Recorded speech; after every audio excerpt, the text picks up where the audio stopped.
یہ وہ درد ہے جو گھٹنے کے پچھلے حصے میں ہوتی ہے۔ نماز پڑھتے ہوئے گھٹنے کے پچھلے حصے میں درد ہوتی ہے، زیادہ زور سے مڑنے سے، چوٹ لگنے سے جو پٹے ہیں ان کو ڈیمیج ہونا شروع ہو جاتا ہے، زمین والا واش روم استعمال کرنے میں پرابلم ہوگی یا ہاتھ لگانے سے درد ہوگی۔ ہم اکثر دیکھتے ہیں وہ ہے پانی کی تھیلی یا بلڈ سے بھری ہوئی تھیلی، اس کو اگر اب ایک سوئی بھی لگ گئی تو اس کے اندر سے خون رسنا شروع ہو جائے گا اور یہ جان لیوا بھی ثابت ہو سکتا ہے۔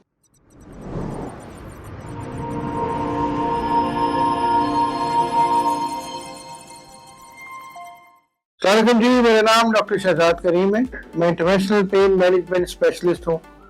میں الراضی ہاسپٹل ایم اے عالم روڈ میں اپنے فرائض سر انجام دے رہا ہوں۔ آج ہم بات کریں گے گھٹنے کی درد کی، اور یہ گھٹنے کی درد عام والی گھٹنے کی درد نہیں ہے، یہ وہ درد ہے جو گھٹنے کے پچھلے حصے میں ہوتی ہے۔ میرے پاس بہت سارے پیشنٹس اس علامت کے ساتھ آتا ہے کہ ہمیں چلتے ہوئے، بیٹھتے ہوئے اور خاص طور پہ نماز پڑھتے ہوئے گھٹنے کے پچھلے حصے میں درد ہوتی ہے، اور ہمیں نماز پڑھتے ہوئے بیٹھنے میں پرابلم ہوتی ہے اور بیٹھ کے اٹھنے میں بھی مسئلہ ہوتا ہے۔ اب ان کو یہ سمجھ نہیں آ رہی ہوتی ہے کہ گھٹنے کے آگے تو درد کوئی نہیں ہے، یہ پیچھے درد کہاں سے آ گئی۔ تو آج ہم اسی موضوع پہ بات کریں گے۔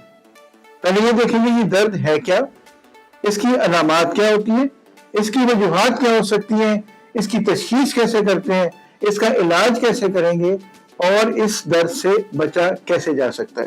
پہلے یہ دیکھتے ہیں کہ یہ ہے کیا۔ گھٹنے کے پچھلے حصے میں ایک سافٹ، ایک نرم حصہ ہوتا ہے جس کو ہم اپنی زبان میں پوپلیٹیل فوسا کہتے ہیں۔ اس کا مطلب یہ ہے کہ یہ وہ جگہ ہے جہاں پہ کوئی ہڈی ڈائریکٹ تو نہیں ہوتی، لیکن اس کے اندر خون کی نالیاں اور کچھ لیگمنٹس اور کچھ ٹینڈن یعنی پٹھوں کے کچھ حصے ہوتے ہیں۔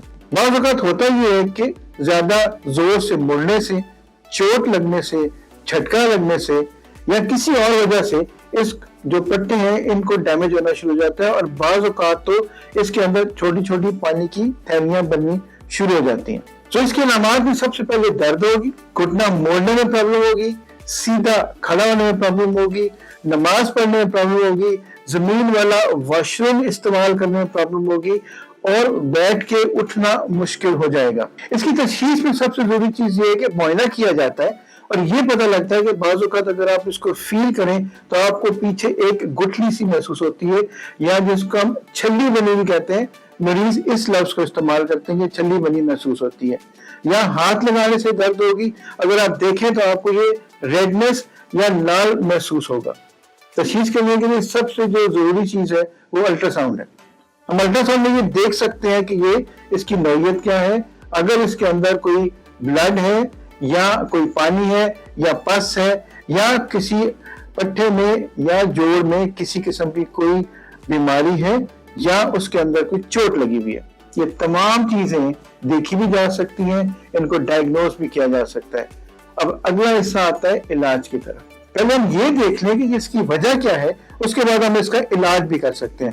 مثلا اگر چوٹ لگی ہوئی ہے، پٹھا ڈیمیج ہے، تو اس کا الٹرا ساؤنڈ کے ذریعے اوزون تھراپی سے اس کو ہم ٹریٹ کر سکتے ہیں۔ کہ وہی تھراپی ہے جو میں ہر دفعہ آپ کو بتاتا ہوں، اس کے اندر نہ تو کسی قسم کا کوئی سائیڈ ایفیکٹ ہوتا ہے، نہ کوئی نقصان ہے، اور چونکہ ہم اس کو الٹرا ساؤنڈ کے ذریعے کرتے ہیں، یہ بالکل ٹارگیٹڈ ہوتی ہے، این اس پٹھے کو ٹریٹ کیا جاتا ہے جس کی بیماری ہوتی ہے یا جس پہ چوٹ لگی ہوتی ہے۔ دوسری چیز جو سب سے زیادہ ہم اکثر دیکھتے ہیں وہ ہے پانی کی تھیلی یا بلڈ سے بھری ہوئی تھیلی۔ یہ بات یاد رکھنے کی ہے کہ یہ سوائے پروفیشنل آدمی کے یہ آپ کبھی مت کریں، کیونکہ جو پیچھے تھیلی بنی ہوگی اگر وہ بلڈ کی ہے، اس کو اگر اب ایک سوئی بھی لگ گئی تو اس کے اندر سے خون رسنا شروع ہو جائے گا اور یہ جان لیوا بھی ثابت ہو سکتا ہے۔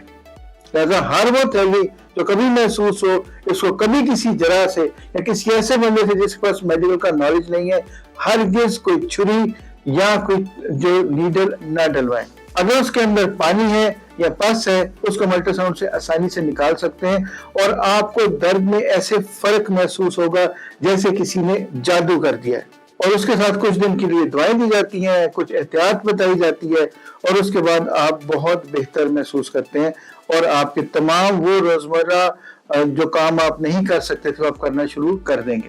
اس کے بعد آتی ہے احتیاط۔